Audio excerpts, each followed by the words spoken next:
vocês. A gente vai continuar, então, nosso tema que a gente começou a semana retrasada, falando da notificação, né, das doenças aqui no Brasil. Tá? Então, o que a gente vai ter que notificar, né?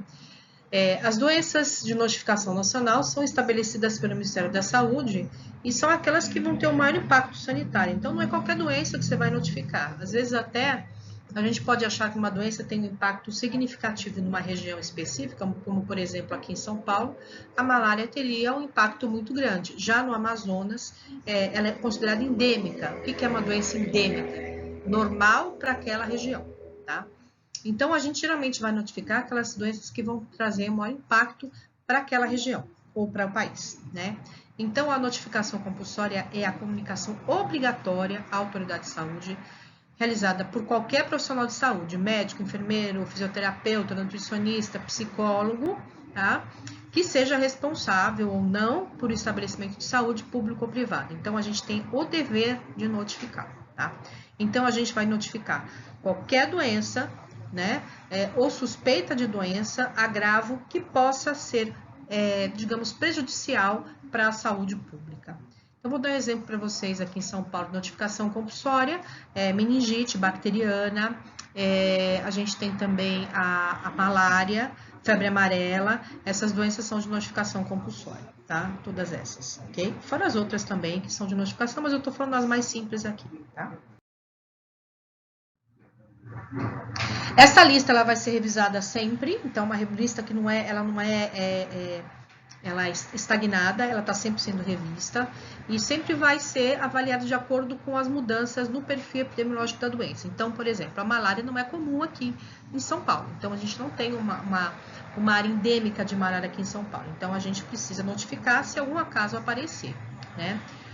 Como no caso, por exemplo, agora do coronavírus, emergência de novos agentes, a gente do nada apareceu aí uma doença aqui em São Paulo e no Brasil em março, os primeiros casos de coronavírus, e aí a gente começou a notificar, né? Então, o Covid, né, ele é uma doença de notificação compulsória, tá? Então, novos agentes vão surgindo e a depender do impacto que eles vão trazer para a saúde coletiva, eles vão entrar na lista de notificação compulsória, tá? Também a gente notifica resultados obtidos com ações de controle. Toda vez que você tem uma doença, um agravo, você precisa, ele tem que ser notificado. Então, esse agravo deve ser notificado para que esses resultados sejam também publicados, né, para saber se teve ou não impacto nessa patologia. Disponibilidade de novos conhecimentos científicos e tecnológicos também é importante, né? A gente precisa, dentro de um cenário de uma pandemia como a gente está vivendo agora, que nós tenhamos aí pesquisas sendo feitas na área, bem como tecnologia que possa nos assistir no combate com a doença. A gente está usando bastante aqui o próprio respirador artificial e novos respiradores estão sendo feitos de mais alta tecnologia para poder suprir essa demanda. E também essa lista é revisada por alterações no Regulamento Sanitário Internacional. Então, as doenças vão mudando, né? E vão mudando no mundo também, digamos aqui, o perfil delas. Por exemplo, tuberculose. Tuberculose era uma doença que estava até 30 anos atrás meio que estabilizada. Em alguns países, como por exemplo, Estados Unidos, ela quase não existia. Com o advento do HIV, a tuberculose voltou com tudo. Né? Ela voltou já de uma forma mais resistente. Tá? Estados e municípios podem adicionar à lista, né? Isso é fato, né? Outras patologias de interesse regional ou local, aquilo que eu falei para vocês. Às vezes uma doença não é comum numa região, a gente pode falar, por exemplo, a leishmaniose, né? Não é comum aqui em São Paulo, mas existem algumas regiões, como o Rio de Janeiro, que ela é endêmica, né? Então, de repente, você pode aí, num lugar que não tem leishmaniose, começa a ter, né? Numa região, no município, que ela seja inserida aí no cadastro de doenças de notificação compulsória, tá? Aqui um exemplo, né, de lista de notificação compulsória, né, então, aqui de São Paulo, né, quando notificar, então, por exemplo, Ministério da Saúde, botulismo, cólera, dengue, casos de morte, no caso até dengue hemorrágica, né, doença invasiva por hemófilos e influenza, no caso a gripe aqui, né, não, essa não é, desculpe. Doenças com suspeita de disseminação intencional, como por exemplo antraz pneumônico, tularemia e varíola. Secretaria Estadual de Saúde, acidente de trabalho. Não, também não entra, desculpa, eu estava lendo na linha errada. Vamos ler por aqui que é melhor, né? Botulismo, cólera, coqueluche, né? Coqueluche também é estadual, porque em alguns estados a gente pode considerar até coqueluche como endêmica, né? Difteria, doença de Chagas, entre outras aí. Aqui é uma ficha do SINAM de informação de agravo de notificação, tá?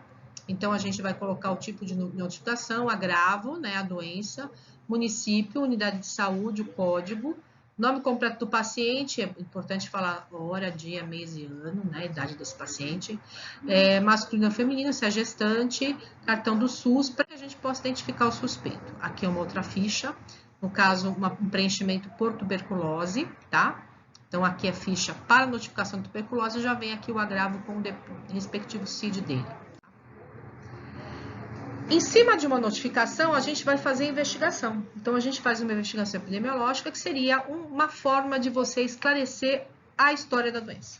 Então, você vai esclarecer a ocorrência da doença, se é uma emergência para a saúde pública, se é um surto. O que é surto? Localização isolada, né? Ele vai ocorrer num local específico, por exemplo, escola, academia, restaurante, quartel, tá? O surto é casos isolados. Se é uma epidemia, ou seja, ela se disseminou em vários bairros, né? Ela está se alastrando por vários estados, né?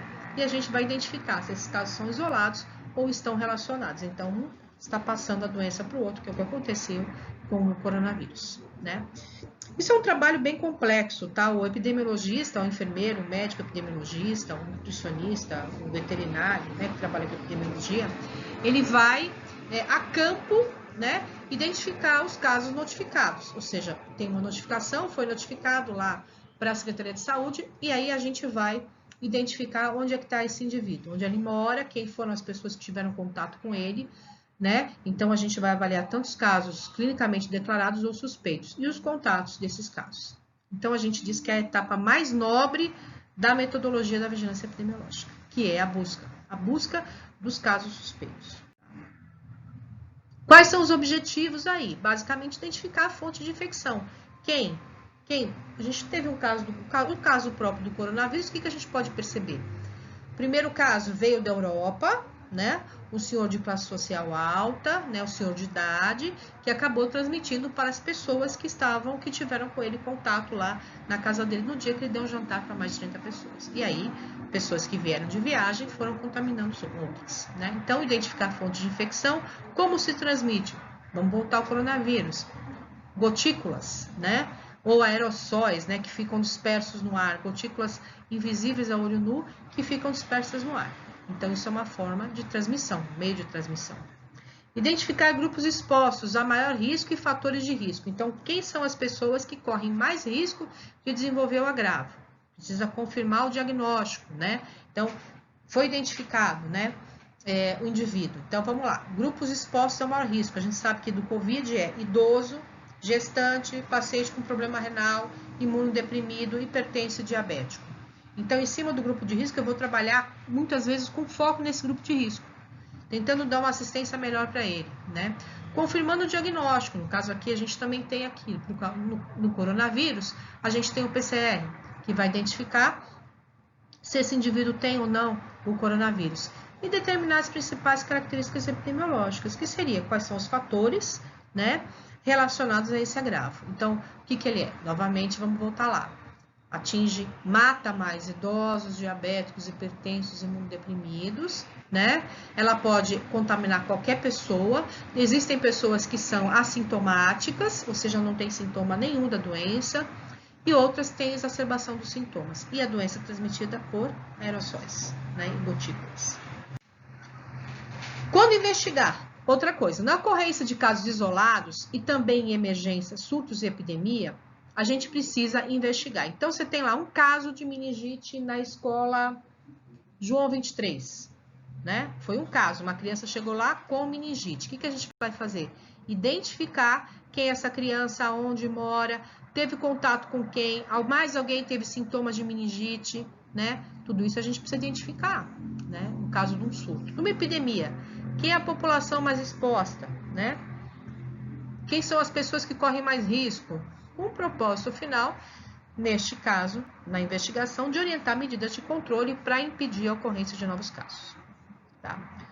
O que a gente precisa saber aí? O que é a epidemia? Seria uma elevação do número de casos de uma doença ou agravo em um determinado lugar e período de tempo, caracterizado de forma clara um excesso em relação à frequência esperada. Então, vamos lá. A gente tem uma epidemia de coronavírus? Sim. Por que a gente tem? Porque não tinha coronavírus no Brasil até março de 2020. Aí começaram a ocorrer casos de coronavírus que se multiplicaram, né? E a gente tem uma epidemia. Tá?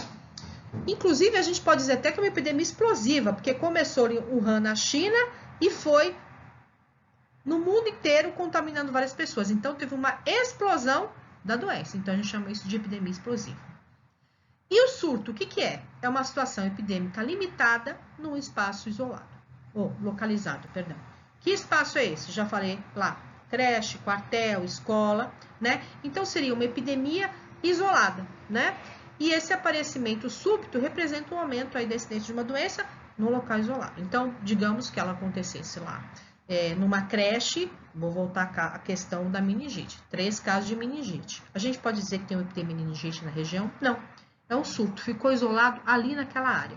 Precisa investigar, precisa ver as pessoas que tiveram contato e precisa ver quem foram os indivíduos que tiveram a doença, ok? Quando eu vou investigar? Quando a doença é prioritária, então aí, no caso, quem vai decidir isso são as autoridades sanitárias que vão estabelecer quais são as doenças que são obrigatórias, tá? Então, existe um rol de doenças que vão causar um impacto na população e, neste caso aí, elas precisam ser investigadas. Quando a doença excede, né, a ocorrência usual. Isso pode acontecer tanto com doença transmissível quanto não transmissível, tá? Então, eu posso falar para você que eu posso ter, por exemplo, um aumento do número de cólera numa região e eu preciso investigar, porque cólera não deveria acontecer naquela região, como também eu posso ter um aumento, por exemplo, de câncer de próstata. Tá? É uma doença crônica? Sim. Mas como é que eu vou investigar a doença crônica? Sim. Por que está aumentando? Se eu tenho lá uma média de 300 a 350 casos de câncer de próstata ao ano, e no ano de 2019 houveram 600 casos, então duplicou. Eu preciso investigar o que está acontecendo. A doença parece ter uma fonte comum. Doença ou problema de saúde inusitado originado por uma fonte comum para 2 ou mais casos, que é o caso da cólera que eu acabei de citar. Geralmente, os casos de cólera que a gente tem aqui no Brasil, eles vêm a maioria da Índia, né? E a gente chama do vibrião eutor, né? O vibrião colerai chamado eutor, que é o mais comum que vem importado, tá? Então, ele vai, de repente, o cara chega lá aqui com um quadro de cólera, e a cólera é transmitida através das fezes, não lava a mãozinha, vai transmitir cólera para várias pessoas, tá? Numa comunidade. Isso já aconteceu em várias regiões do Brasil. Também vou investigar uma doença que parece ter uma severidade maior que a usual. Então, nós temos doenças que, teoricamente, a gente pode citar aqui a doença de Creutzfeldt-Jakob, que é uma doença priônica, né? Posso falar para vocês que é uma encefalite espongiforme, também chamada aqui, vamos falar no popular, doença da vaca louca, né? Parecida com a da vaca louca, mas em pessoas, né? E essa doença, ela tem uma severidade gravíssima, também é uma doença que é transmitida através do consumo de carne contaminada. A doença é nova, emergente ou desconhecida na área? Coronavírus é nova, desconhecida e emergente. Ela está crescendo a cada dia. Ou a doença está relacionada a emergência e situações de desastre, que pode acontecer, por exemplo, o que aconteceu lá na barragem de Brumadinho, né, em Mariana, aquele incêndio que matou um monte de gente lá também lá em Santa Catarina, tá? Numa investigação epidemiológica, quais são as perguntas a serem respondidas? É realmente caso de uma doença que se suspeita? Então, a gente precisa confirmar o diagnóstico através de exames de sangue, urina, fezes, o que é que seja.